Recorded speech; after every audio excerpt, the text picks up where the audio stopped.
You ask AI for a weekly meal plan, and it gives you an answer, but not in a way that actually helps. In this video, I'm going to show you a simple weekly meal plan generated by AI in two different ways. First with a vague prompt, and then a much clearer one so you can see the difference. Let's set sail. Trying to come up with dinner ideas for the week can be mentally exhausting, especially when you want practical ideas instead of just random inspiration. And if you use a vague prompt like "make me a weekly meal plan," the AI may give you very generic meals, and it still leaves a lot of extra work, which is exactly what I want to avoid. But we can make our meal plan a lot better.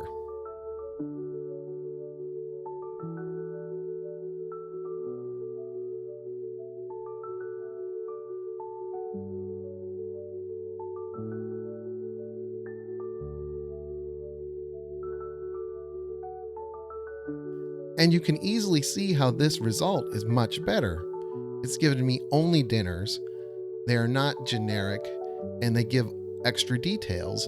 They respected the preferences that I included, and it's built for real life because it fits the schedule. And you can take it a step further. So now I have 3 lunch ideas that I can use with the leftovers, or I can change it up. So you can see it's easy to make small changes and make the meal plan even more tailored to what you might want. When you add enough detail, AI can create a meal plan that actually fits your week. I'm including a link to this meal planning prompt in the description so you can download it and start using it today. Until next time, I wish you smooth sailing.